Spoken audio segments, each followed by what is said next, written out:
pagi Bapak Ibu Saudara-saudari yang dikasihi Tuhan Yesus. Pagi hari ini kita akan mendengarkan firman Tuhan. Mari kita sama-sama berdoa. Tuhan Yesus, kami mengucap syukur buat pagi hari ini, buat sepanjang hari ini. Kami mau mendengar firman-Mu, berkati firman-Mu menjadi pelita, terang dan kekuatan bagi jalan hidup kami. Dalam nama Tuhan Yesus, kami siap mendengar firman-Mu. Haleluya. Amin. Pembacaan firman Tuhan hari ini terdapat dalam Mazmur 43 ayat 5. Mazmur 43 ayat 5. Demikian bunyi firman Tuhan. Mengapa engkau tertekan, hai jiwaku, dan mengapa engkau gelisah di dalam diriku? Berharaplah kepada Allah, sebab aku bersyukur lagi kepadanya, penolongku dan Allahku. Sekali lagi saya bacakan, mengapa engkau tertekan, hai jiwaku, dan mengapa engkau gelisah di dalam diriku? Berharaplah kepada Allah, sebab aku bersyukur lagi kepadanya, penolongku dan Allahku. Tema kita pagi hari ini berbicara tentang mengatasi jiwa yang tertekan dan gelisah. Mengatasi jiwa yang tertekan dan gelisah. Tertekan artinya tertindih atau terlindas. Gelisah artinya itu berbicara tentang suasana hati yang tidak tentram, suasana hati yang merasa khawatir, suasana hati yang tidak tenang. Gelisah berbicara tentang suasana hati yang cemas. Ya, kita harus mengatasi rasa tertekan, rasa gelisah yang ada dalam diri kita. Karena perasaan jiwa yang tertekan dan gelisah dapat menyebabkan seseorang tidak bisa makan atau tidur dengan baik. Sehingga bisa saja menyebabkan kondisi fisik seseorang menurun, bahkan bisa jatuh sakit kalau tidak segera diatasi dengan baik. Oleh sebab itu Bapak Ibu Saudara-saudari yang dikasihi Tuhan, kita perlu mengatasi rasa jiwa yang tertekan, rasa jiwa yang gelisah. Ayat firman Tuhan yang kita baca hari ini itu ditulis oleh Bani Korah. Kalau kita baca Mazmur 42 ayat yang ke-1 dikatakan di sana itu ditulis oleh Bani Korah, dan Bani Korah menulis dari pengalaman hidupnya. Dia pun pernah mengalami yang namanya rasa tertekan dan rasa gelisah. Kalau kita baca dalam Mazmur 43 ayat 1 sampai 5, ayat-ayat ini memberitahukan kepada kita bahwa penulis sedang berbicara dan bertanya kepada dirinya. Ya, dia bertanya kepada jiwanya. Jiwa itu bicara tentang pikiran, perasaan atau kehendak atau emosi dikatakan. Dia berbicara mengenai apa yang menjadi penyebab jiwa dari penulis tertekan dan gelisah. Ya, jadi pada saat itu penulis sedang berkabung karena berada di bawah impitan musuh. Kalau kita baca, itulah yang menyebabkan penulis ini merasa gelisah dan merasa tertekan jiwanya. Karena apa? Dia sedang berada di dalam impitan musuh. Kata impitan di sini kalau kita perhatikan, impitan itu artinya suatu tekanan. Tekanan ini berbicara tekanan dari segala penjuru, ya, bukan hanya satu arah saja, dari segala penjuru. Dia terimpit gitu ya. Dia terhimpit dikatakan, sehingga jiwanya merasa tertekan, jiwanya merasa gelisah dikatakan di sini, ya. Dan orang-orang yang mengimpit ini kalau kita baca dalam Mazmur 43 ini adalah orang-orang yang menipu, orang-orang yang berlaku curang kepada Bani Korah saat itu, sehingga dia merasa apa? Saking banyaknya musuhnya, dia terimpit, dia tertekan, ya. Dia tertekan dalam hidupnya. Ya, kita juga namanya manusia. Kalau kita mengalami impitan yang luar biasa, impitan yang dahsyat dari segala penjuru, ya kita juga namanya manusia pasti merasa tertekan. Kita namanya manusia pasti merasa gelisah.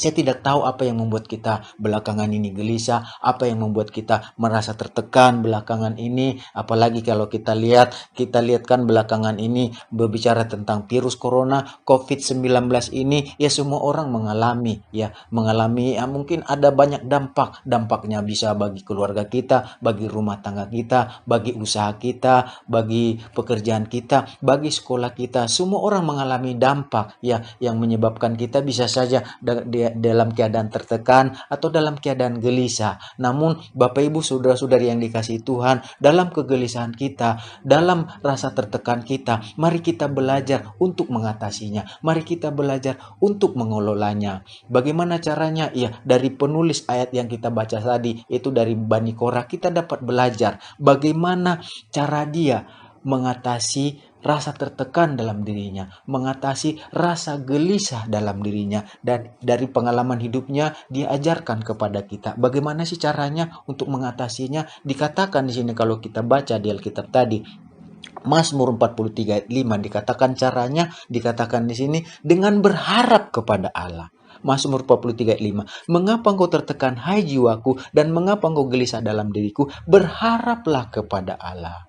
Jadi bagaimana cara mengatasi tekanan atau gelisah yang ada dalam hidup kita? Dikatakan di sana berharap kepada Allah. Berharap kepada Allah artinya berharap itu berkeinginan atau meminta supaya sesuatu terjadi. Apa yang kita inginkan, apa yang kita minta, ya tentunya supaya kita dapat mengatasi rasa gelisah, dapat mengatasi rasa tekanan dalam hidup kita, ya, yang terhimpit mungkin karena masalah yang kita alami belakangan ini. Caranya bagaimana? Kata penulis, dengan berharap kepada Allah. Dikatakan berharap kepada Allah.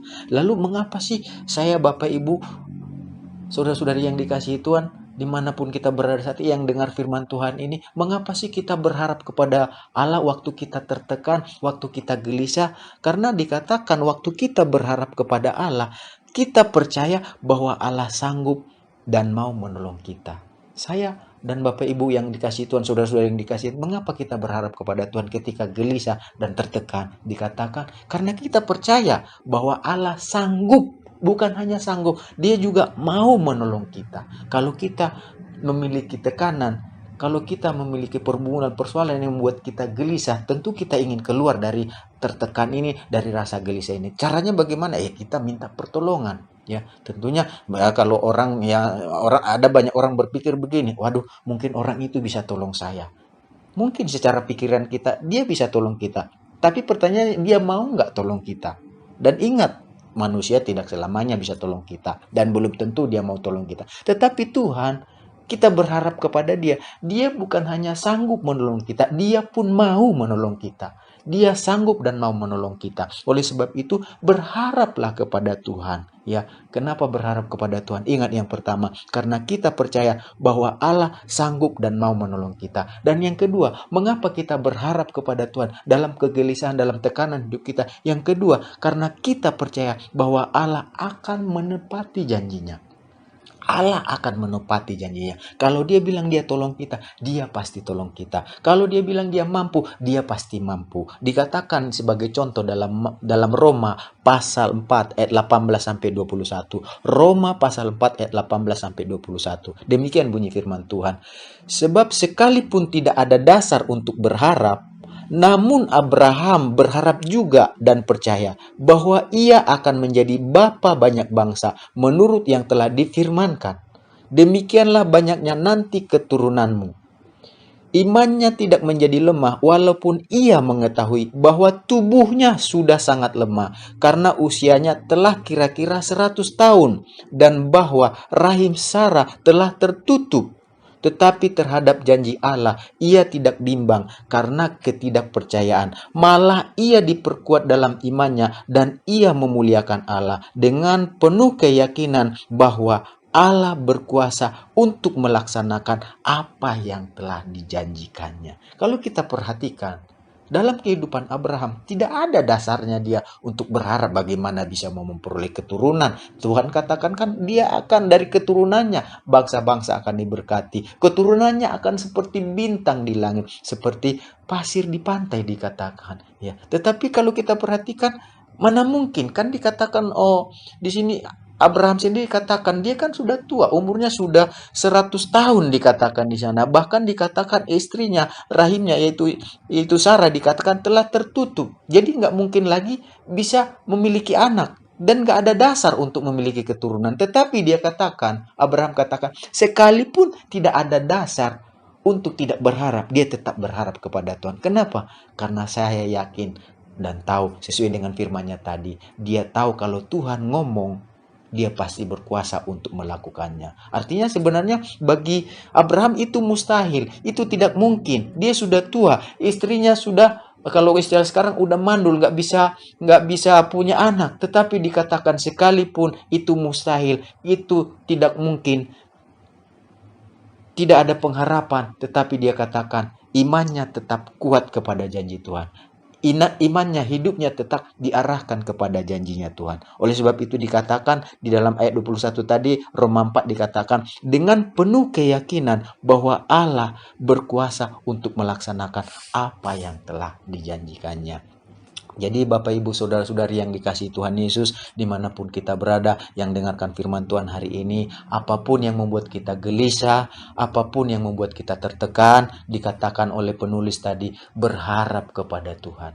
Berharap kepada Tuhan. Kenapa Bapak Ibu dan saya berharap kepada Tuhan? Karena kita percaya bahwa Allah sanggup dan mau menolong kita. Yang kedua, karena kita percaya bahwa Allah akan menepati janjinya. Mungkin bagi kita mustahil, bagi kita tidak mungkin dalam situasi atau kondisi kita yang sekarang, yang menyebabkan kita tertekan, yang menyebabkan kita gelisah. Namun Bapak Ibu Saudara saat ini yang dikasih oleh Tuhan, mari kita sama-sama mengelola, mengatasi rasa gelisah dan tekanan yang ada dalam hidup kita dengan cara bagaimana dikatakan oleh Bani Korah tadi dalam pengalaman hidupnya, dengan cara berharap kepada Tuhan. Mari kita sama-sama berdoa. Tuhan Yesus, kami mengucap syukur buat firman-Mu. Firman-Mu mengajarkan kami bahwa setiap kami manusia perlu tentu saja punya yang namanya rasa tertekan, rasa gelisah waktu ada masalah, pergumulan dan impitan yang bagi kami ini tidak mungkin, ini mustahil. Tetapi sekalipun tidak mungkin, kami belajar untuk tetap berharap kepada Tuhan,